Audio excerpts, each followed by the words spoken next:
Hey friends, it's Miss Marilyn, and I am back for another week of art. Are you ready to get creative?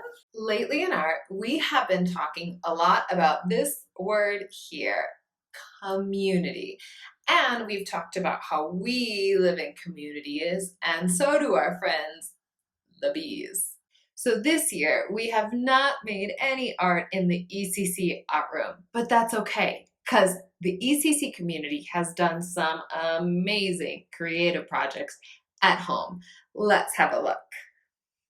Well, let's look at these examples. Some ABCs from our ECC community, some super colorful rainbows, lots of amazing bee puppets and paintings, some flowers for the bees to pollinate, and some amazing beehives, some honeycomb.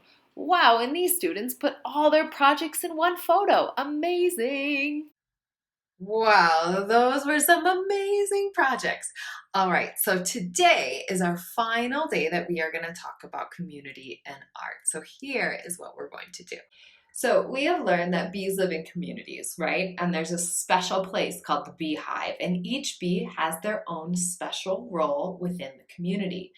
All right. Well, since this year we have been making art at home and not in the art room, I thought it would be a great idea to make a work of art about our own communities. So the people that help you, the people that support you, and the people that are around you every single day. So we are going to make something called an origami house. Today, you are going to get to make an origami house to show the community that you live in. Wow! So, what is origami, you might ask? Well, origami is one of my favorite things. Origami, with origami, we fold a piece of paper following many different directions to make a new shape or form. So, this big red piece of paper was folded into this nice little heart. And this one here is folded many, many, many times to create a shell. Wow, amazing. For today's art project, like I said, you're going to make an origami house. Now, there's a lot of different steps because you're going to have to fold and fold and fold your paper multiple times following step by step. If it's too tricky for you, you can have a grown-up help you with that step. No problem. But if you're in K3 and you want an extra challenge, then maybe you want to do the folding yourself. So here's a house that I already made, and I'm going to leave it side by side this new one so that you can see as we work. So here's what you're going to need. You're going to need one piece of paper, maybe some crayons or oil pastels, paint, markers, whatever you want to use is totally fine. All right, it is origami time. You're going to want a piece of paper going up and down, not side to side the long way. No, you want it to go up and down the tall way. I have a big piece of paper, and what I'm going to do is I'm going to take the paper from the top and I'm going to fold it to the bottom. I'm going to make sure those corners are lined up.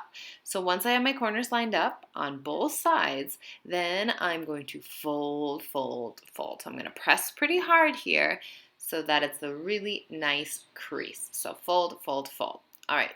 From there, I'm going to go from one side to the other side, the left to the right. So I'm going to match the left to the right.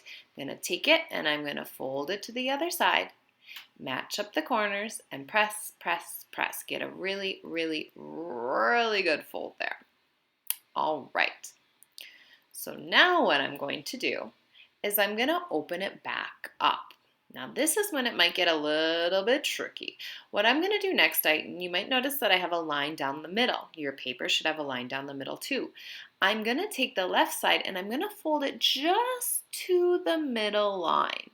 So I'm going to fold it just to the middle line, make sure it's really lined up, and I'm going to fold, fold, fold, press it down, press it down. Really, really good. Okay, so the tricky part I was talking about, that's what it is. I'm going to open this fold up, not all the way, not like that, not all the way, just the top piece of the paper. And when I fold it, you can see that a triangle is starting to form on the top. Can you see the triangle that's starting to form on the top? So what I'm going to do is I'm going to open just one of those papers, just enough so that a triangle forms. And then I'm going to press it down, down, down, down, down. All right, now I'm going to do the same thing on the other side. I'm going to take the side and go only to the middle line, and I'm going to press, press, press really, really, really good to get a really nice crease, and then I'm going to open it back up. Now remember, when I open it up, I get that kind of triangle thing on the top. So I'm not opening it all the way. I'm only opening one of the papers, and I'm pressing, pressing, pressing really hard. Let's take a closer look at what we just made. Your house should look like this, with two triangles on the top. I know that could have been tricky, so you might want to watch the video again.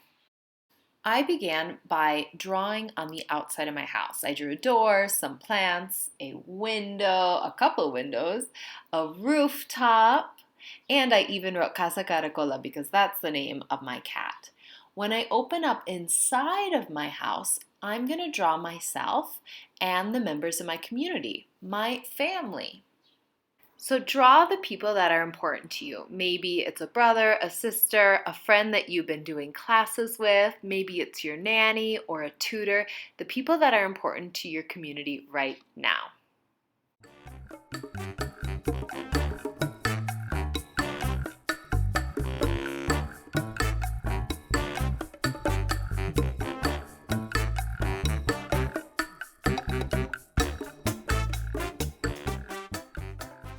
And here are some houses that some other ECC friends made in the past. They decorated them so colorfully. And when you open up the doors, you can see, like in this example here, the family, the community that lives inside of the house. Wow, these are so amazing. And I can tell these kids really tried their best. Wow. And don't forget to be responsible and take care of your art space by cleaning up. I hope that you had so much fun making your origami house today. Please, as always, share them with me. I would love it if you could take a photo and send it my way. Thanks so much for watching. I'm sending you a heart and a hug, and I'll see you soon. Bye.